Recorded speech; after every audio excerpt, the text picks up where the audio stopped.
Good morning and welcome to another edition of Badass Marketing. I am joined by my co-host, Angela Duns. Angela, how are you? I'm doing super good today. I have a holiday party this afternoon. So You do? Which holiday? Is it early Thanksgiving? What holiday? Or just, I think people don't really define holidays anymore. It's just a holiday party, right? Because okay. between like October 31st and January 15th, there are like 17 different holidays. So we're just going to celebrate all of them with lunch. Well, there you go. That's a very um Magnanimous, embracing, I was gonna say embracing, culturally embracing, diverse very approach. global. Yes. Exactly. Speaking of global, chatbots. Yes, we love How is that them. for a smooth We transition? hate them. Yes, that was really smooth, Mike. It You're was. I've you're been on working it on that. today. Yeah. Those segues are they're just amazing the way they flow, right? Yes, yep. So today we're going to talk about chatbots. Should you have them? Should people hate them? People love them. I'm going to start off. So you're not a big fan? Um, they're helpful when I need them. Okay. And there sounds like a but. Yes, sometimes I just want to go to the website and see the whole screen, and they pop themselves up in there, and yeah, I mean, it's usually pretty easy. Things have come a long way with chatbots. They're not nearly as annoying as they used to be. Um, but yeah, I'm an introvert. I don't like to be interrupted. It's, but when I want one, I want it to be super easy to use. Yeah, I mean, what's interesting is I can say that I have had a myriad of experiences when it comes to chatbots, some of them being good, some of them being horrific. Um, and it's I think bots are a function of what's behind them and the effectiveness of what's behind them. I have one particular website that our hosting provider, and I know that when I'm speaking to someone, I'm in the Philippines or somewhere else, and the likelihood of resolving whatever I need is low. Um, and it's one of those things like I will go to a chatbot because I know that if I try to call the company, I'm going to be on a long wait time, and and I'm probably going to be frustrated. So, it's easier to chat than to have a discussion with somebody, especially when I know it's going to be antagonistic. So, it's really a function of who's behind it, how do they support it, what they do with it. So having said that, and putting in the disclaimer that we use chatbots on some of our websites, not all of them. They're not necessarily necessary on all of them, but for instance, we have a retail store, and we use that chatbot. And I can tell you that that's probably one of the best tools we've ever used on that site, and that people genuinely love it, because there's an opportunity to connect with us directly to ask questions about products. And the chatbot sits in the corner, does nothing. We don't, it doesn't say, hey, how are you? Like, it doesn't do anything until someone engages with it. So if you don't wish to engage with it, you never will. And what was that? You just kind of I mouthed that. love that. That's So yeah, this is audio. We need out loud. yes. I mean, and I think that would probably be the most important part of this discussion: when to use them, when not to use them, and if you're going to use them, how to use them. Yeah, I mean, so in this case, it's a retail online store. Um, it sits quietly unless you engage it, and we don't proactively reach out and like try to initiate the conversation. We leave it alone. unless somebody, engages with us. The really cool thing is when someone does engage with it, it comes to my cell phone. So, I'm pretty much on and can readily respond within moments when I typically, unless something else is going on, I will typically have the ability to respond relatively quickly to these inquiries. And for the most part, people are asking, is something in inventory, or they're asking, we have a couple of products that are very difficult to maintain in stock because they're very popular. And people are asking us, when are they coming back? When can we expect them? And so people like that because, rather than placing an order for something that may potentially be out of stock, they can check with us first.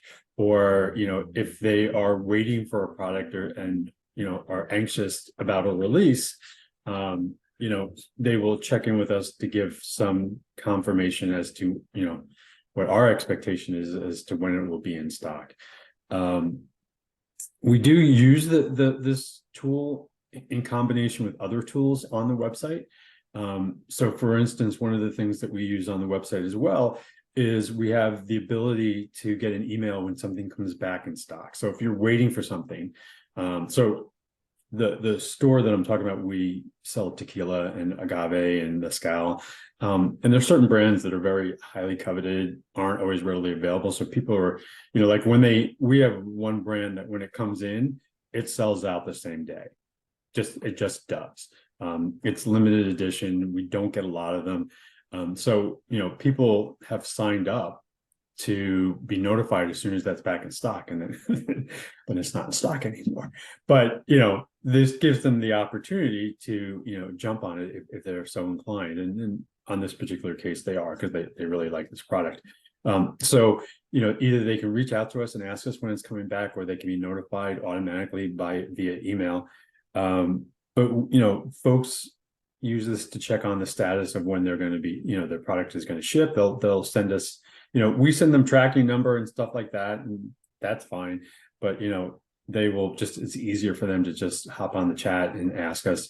I would say that as a rule, we're able to answer their questions in 2 or 3 responses. We're not having long dialogues. They're not, they're not lonely. They're not here to chat with us because they wanted to talk to a chatbot. But, we can give them pretty quick turnaround time and responses, and they're happy with that. You know what I mean? If there's a problem with their order, they can reach out. They get somebody live at the other end. It's not AI generated responses. It's not a message tree. They get a human on the other side of that. And I think they really appreciate that. So I think for us, the whole chatbot is about,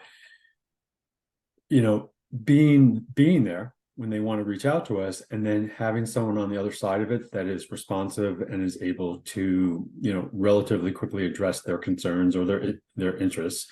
There are cases where we can't.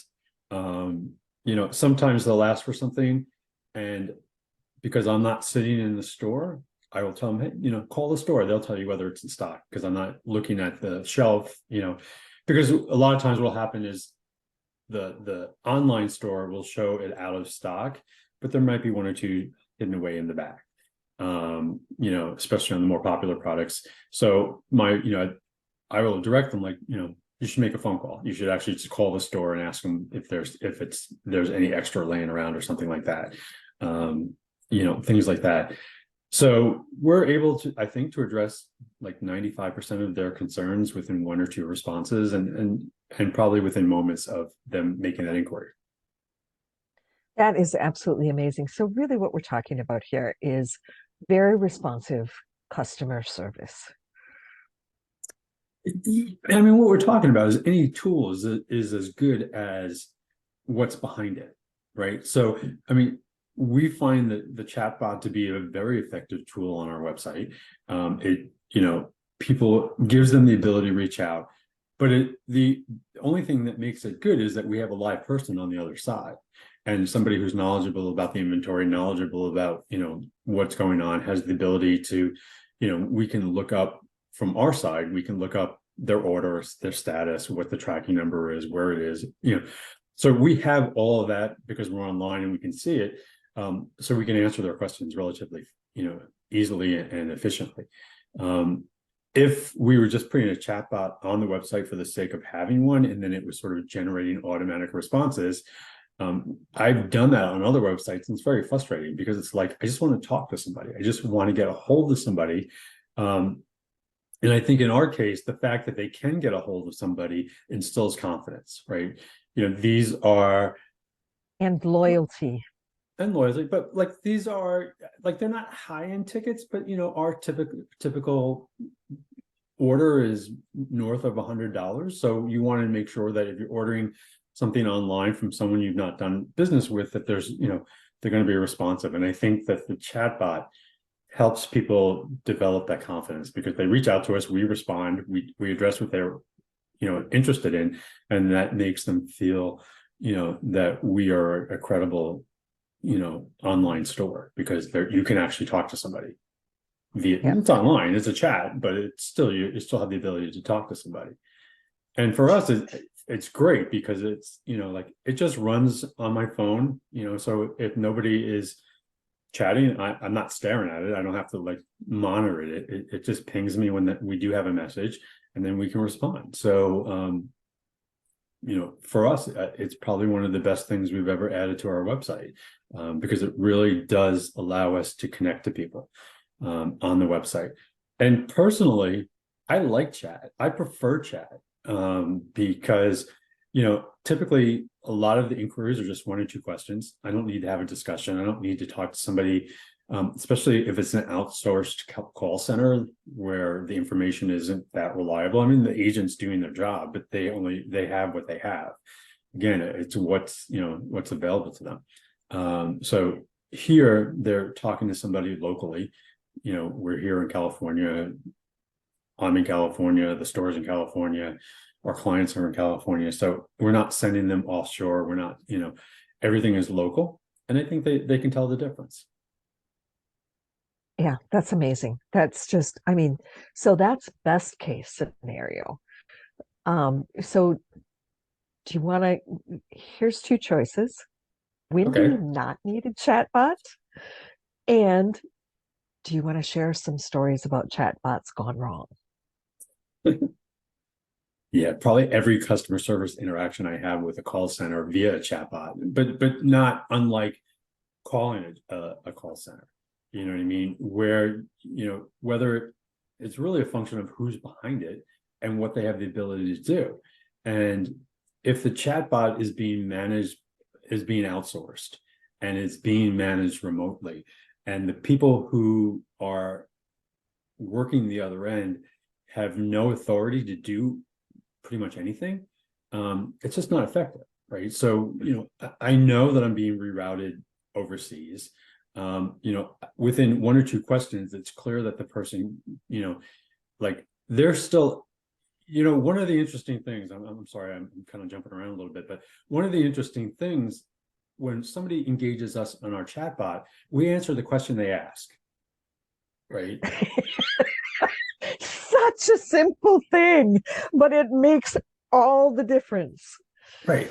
Whereas when I, engage with other one, they want my account number, they want to verify, they want a PIN, they want I spend 10 to 20 minutes verifying that I am who I am. And I get that for security reasons, but it gets frustrating because like, I just want a resolution to something. And they're more concerned with, well, what email are you using? What, like they want to make sure that their marketing information is up to date so that they can, market to me later. And I'm like, you haven't even answered my question, and you're focused on whether or not you can capture data to market. Good luck doing business. Yeah. So in the case of like, when wouldn't I use it? One, again, I'm gonna, sort of keep going down this path. It's really a function of, the person behind it and what they're able to do for you. If they're not able to add anything to any value to it, then it's just a frustrating experience. It's one more way. The thing that amazes me, and this is not chatbots, this is just tech in general, is that most of the big players have no way for you to contact them directly. Yes. right? And how frustrating is that? You know, we will get a message that, you know, Twitter has done this or Facebook has done that. And, you know, the ability to reach out to someone like, what's going on? We have with Google, we have a lot of places where you just can't actually talk to anybody. And yet we're a small business and we're a local business and you can talk to us, right? Via the chat, via phone call. You know, most people choose the chat, but they reach out to us. We respond on the other end. How does that differentiate us, you know, from other big tech companies? Big tech companies whose whole purpose in life is to make our life easier with tech won't talk to us.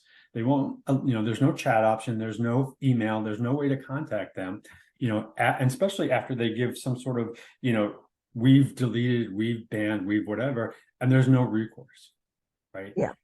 And yet we're a small business and you call us and they're like, hey, you know, when are you going to ship our package? And you're like, oh, it went out 20 minutes ago. Here's the tracking number. And people are like, oh, wow, cool. All right.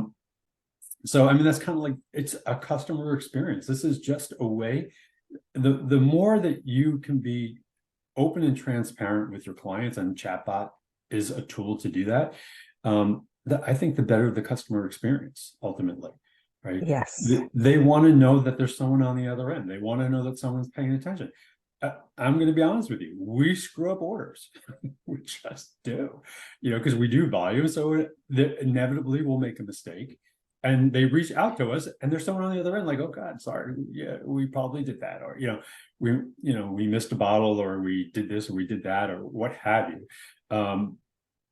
And that diffuses it almost immediately, where like someone acknowledges, yep, that's us. We screwed it up. Sorry about that. We'll make it better. We'll fix it. We'll do whatever we need to do. But you know, they reach out to somebody with a problem. Somebody at the other end responds. Somebody at the other end responds and acknowledges that, yep, you're right. We did it. You know, and what's always interesting is when we respond and like, you know, oh, we're sorry, we'll take care of it. They're like, oh my God, wow. Like, that wasn't what we were expecting. You know, they were just expecting either a non-answer or, you know, something where we're like, no, you know, if we screwed it up, we'll fix it. We'll make it better. And they've gotten that resolution within minutes. And I'm telling you, that is priceless. It's absolutely priceless. Our expectations are so low for customer service right now. That in itself fosters lifelong loyalty. I mean, you know, we need that because we're never going to be the cheapest option because we're a small business. We don't have the benefits of economies of scales that an Amazon does. So we can't compete on price, nor do we ever want to compete on price. So, you know, the only way that we can differentiate what we do is through service. And the chatbot allows us to do that. And then to circle back around to your question, when wouldn't I use a chatbot?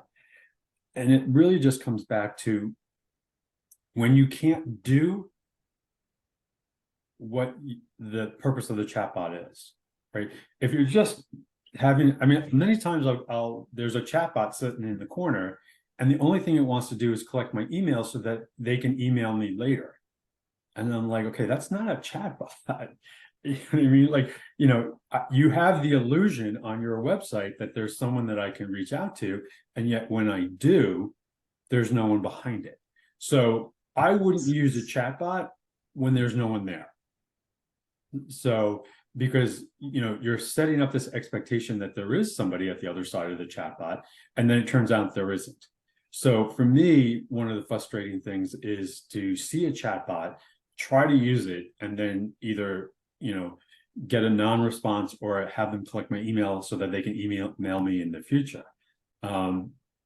So, you know, one of the things there is either you disengage the chatbot during your non-hours of operations if you're around a couple of hours and not others, or you don't use one if you're not really available to support it.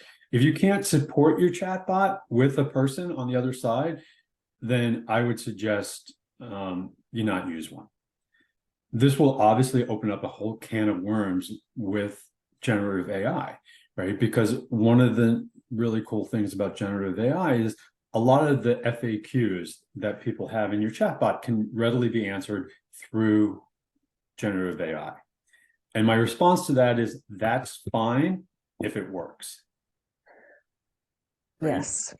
If it works, that's a great tool. I have no problem with generative AI giving those types of responses. Like track my order. It does, and it gives a correct response. But if it doesn't do anything, then no, don't have a chatbot. And or don't have a AI chatbot if it can't live up to, providing real answers to the questions that people have. And there's many powerful technologies that allow that.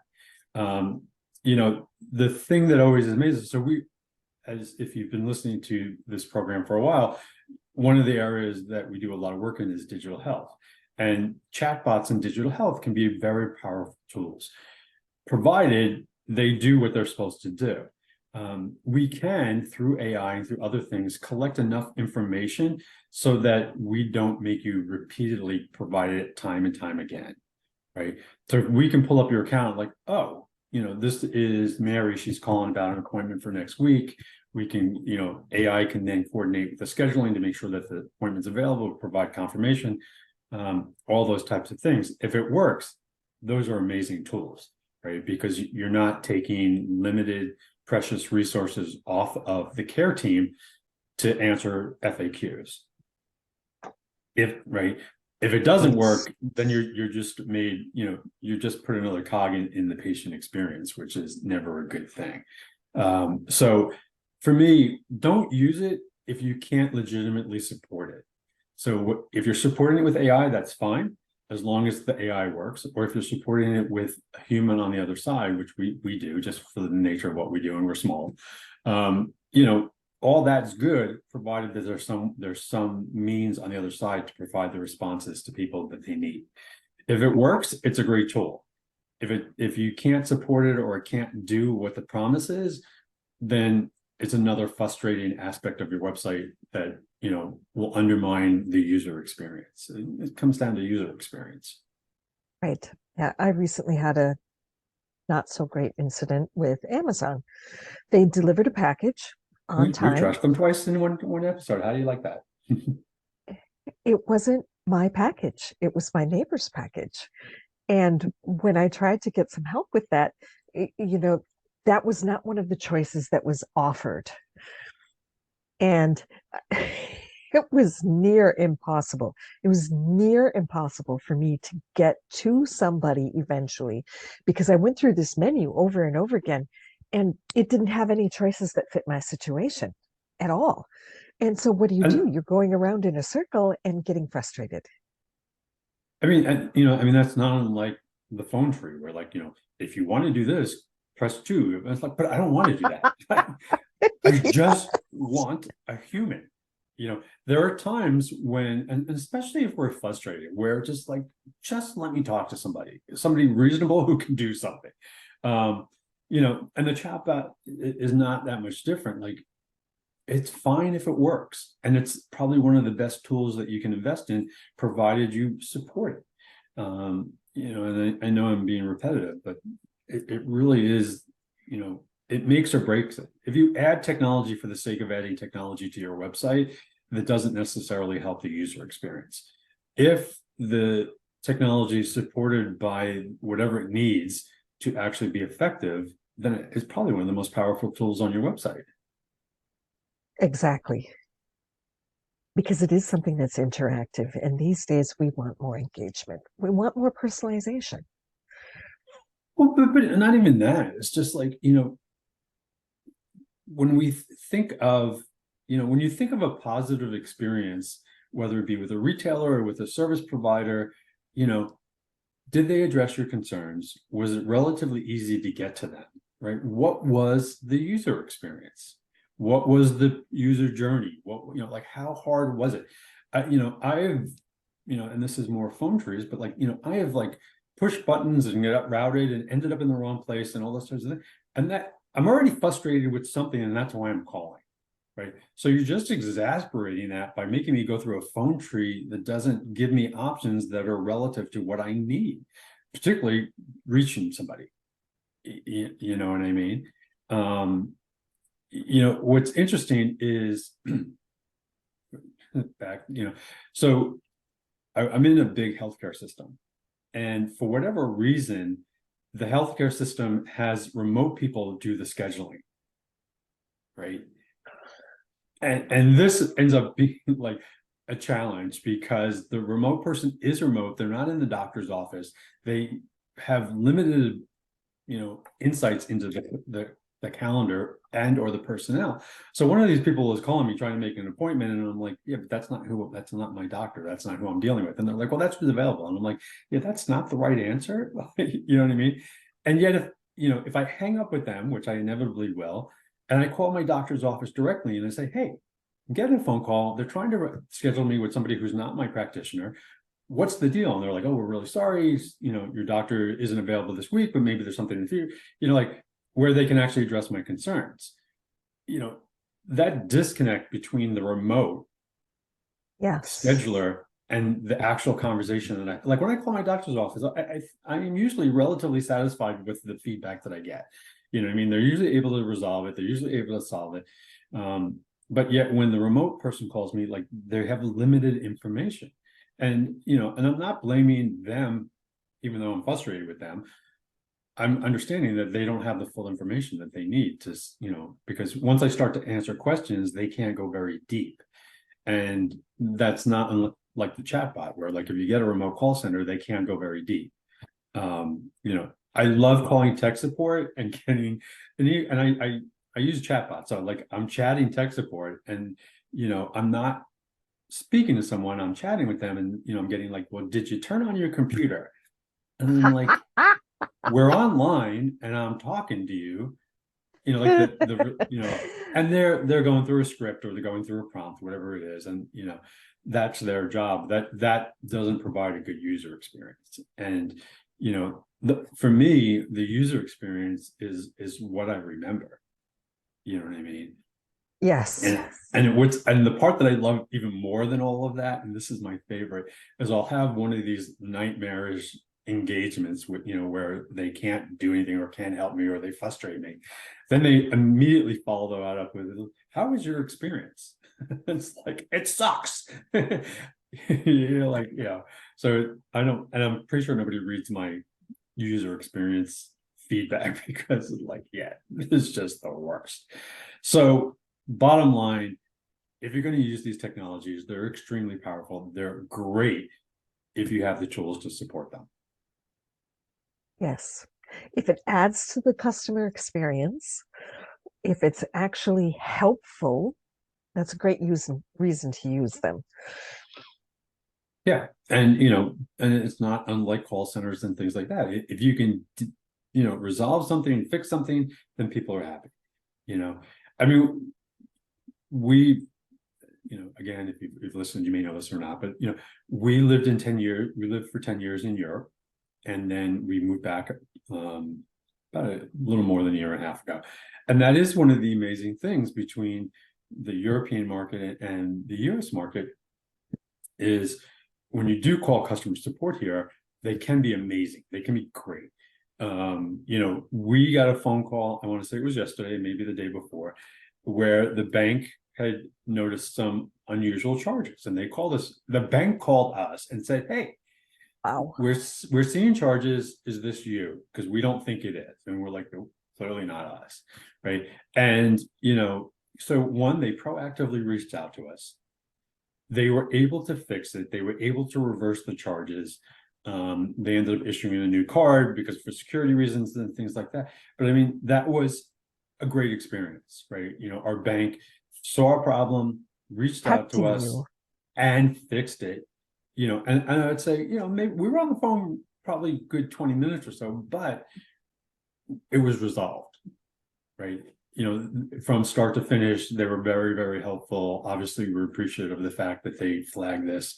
It wasn't a huge amount of money. It was like $49, but still, they proactively reached out, and then that wasn't a charge that we had made, and so that is very memorable.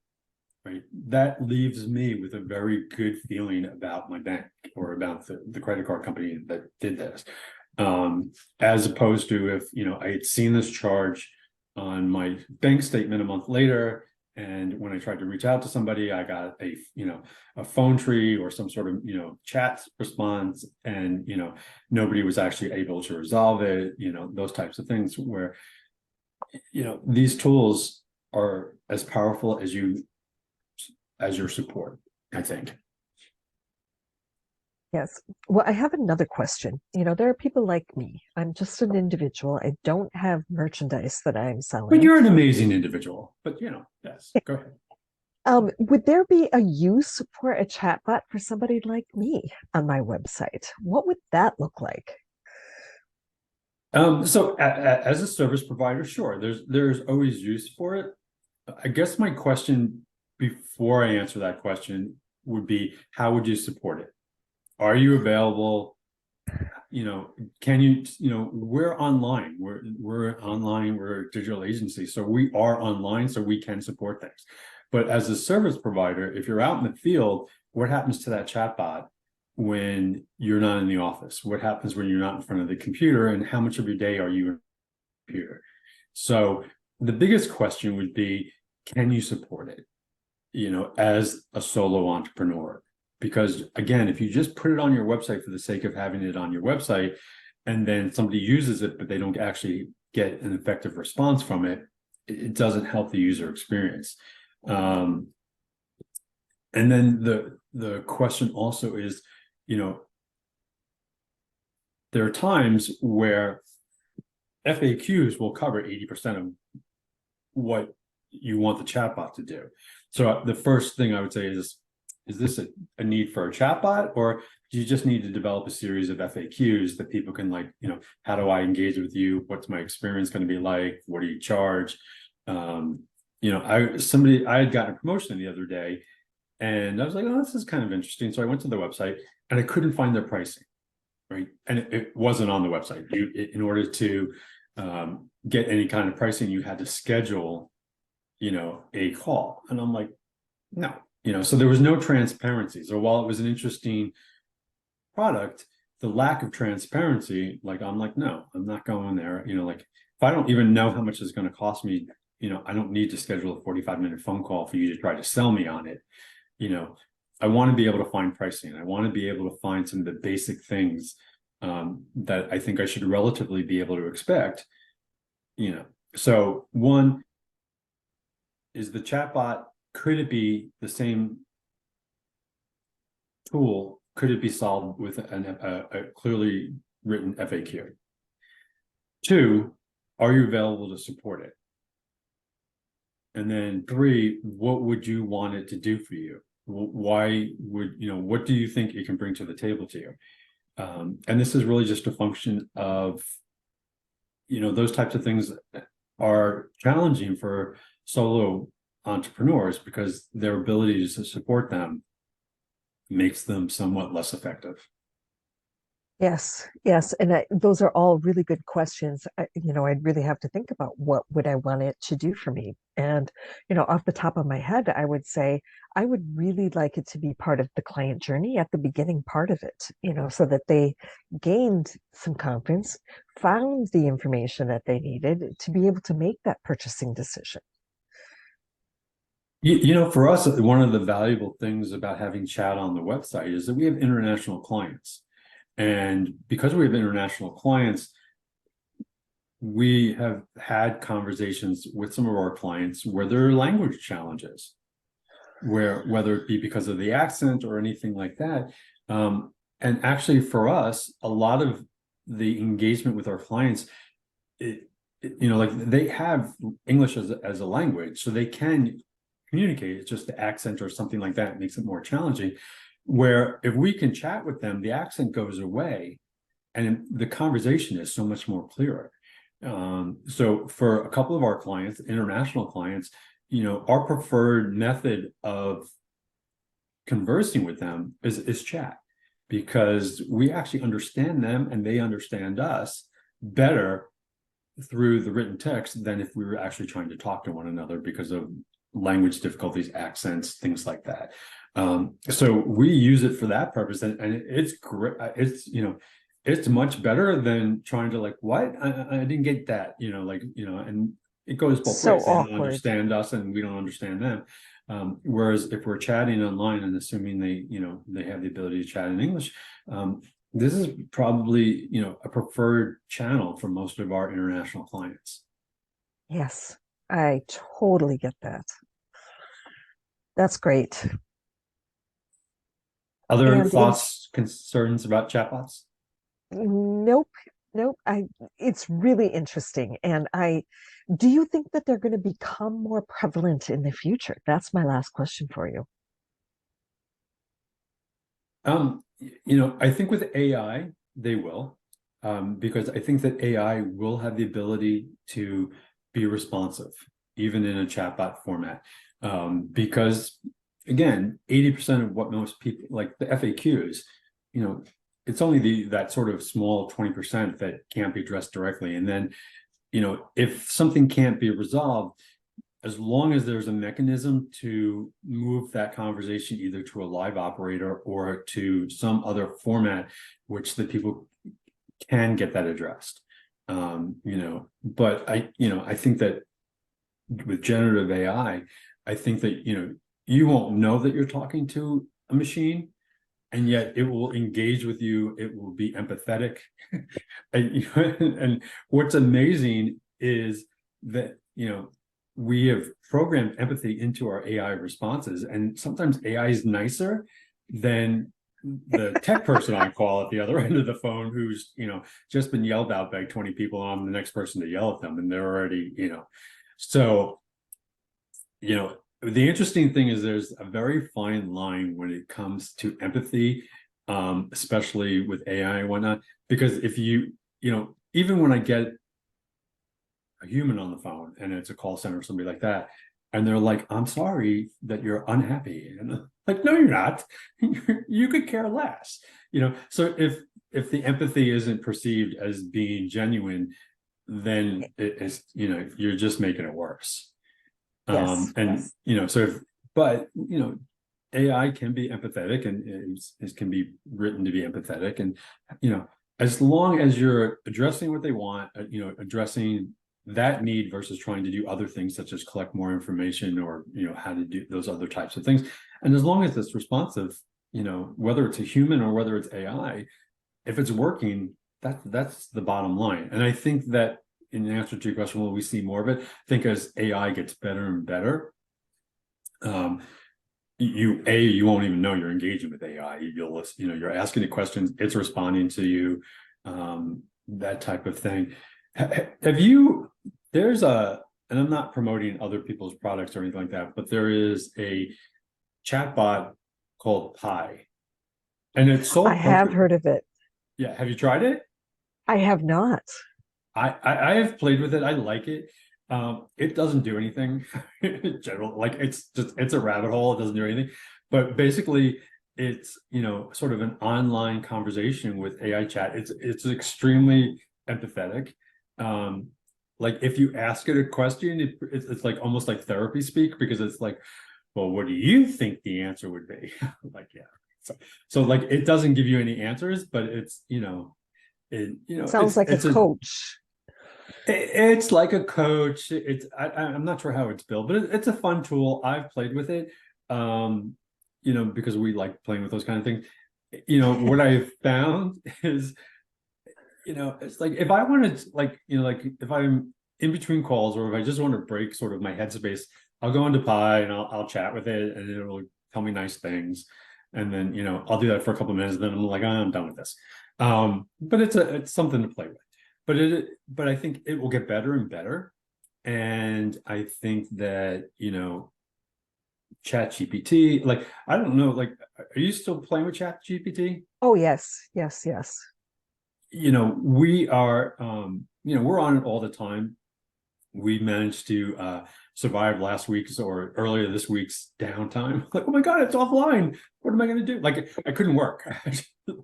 We were working on product descriptions, which we used Chat GPT to assist us. It was like, nope, gonna do this tomorrow. Wait for it to come back up.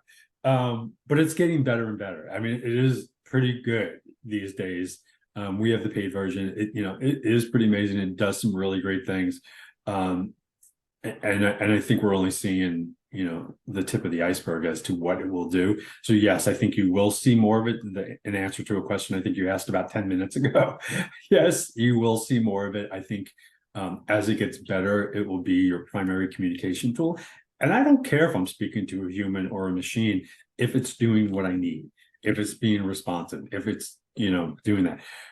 I think the challenge for someone like yourself as a solo entrepreneur and someone like us where we're a small business where we're actually having a human on the other end of the line is because the pricing of the technology and where it currently is at isn't ready for us to buy it, or or it's not advanced enough to actually do the things we needed to do. But when it is, and when it's cost effective, those are going to be great tools, and it will revolutionize, and I don't say that lightly, but it will revolutionize the user experience, because the bottom line is, if you're online, you need to be responsive. And whatever tools, whether it's human, AI, whatever, if it allows you to be more responsive, it allows you to address the things that the people are looking for and not reroute them to 12 other places. That just helps the user experience, and that's the goal of the bottom line. Our experience has been that the general sort of support and customer service is lacking. We see this in the big tech companies. You can't call anybody, you can't reach out to anybody. We see this when we try to engage with different organizations where the support's just not there. And when you come across something such as our bank the other day, where they were there, they were responsive, they resolved it, they took care of it, that will forever put them years ahead of any competitor that's not doing that. Right. I mean, we don't do a lot with positive user experiences other than like we're appreciative when we get them, but we're usually more vocal when we're unhappy, and we tell everybody like, oh, I had a really horrible experience with the bank today, or this kind of thing. So I can't say that I've been telling everybody what a wonderful bank I have, but it's memorable, and I know that when I go back to that bank, like, I'll feel confident that they will address my concerns, and therefore I'll continue to do businesses with them, and continue to if they approach me with a new product or something like that, I'm going to be more receptive than I would be if I had a bad experience with them in other things. And everybody upsells, so there's a good likelihood they'll come back and try to sell me something else. And in that particular case, I'm probably going to be more responsive or receptive. Exactly. So bottom line is, have a good purpose for the chatbot, have it backed up really well, and think through the whole process. And if it can't enhance the user experience, probably shouldn't use one. Yeah, don't add it for the sake of adding it. You just, it's not necessary. If it brings value, it's a great tool. If it's one more bell and whistle on your website that is not quite effective, you don't need it. Awesome. Great discussion. All right. We're wrapping up another edition of Badass Marketing. It is always a pleasure to talk with you, Angela. And if you like what you heard, leave a comment below, leave a like, do whatever you need to do. If there's something we haven't addressed or questions you have, leave that below as well, and we'd be happy to address those as well. We look forward to seeing you next week, and Badass Marketing. Bye, everybody. Bye, guys.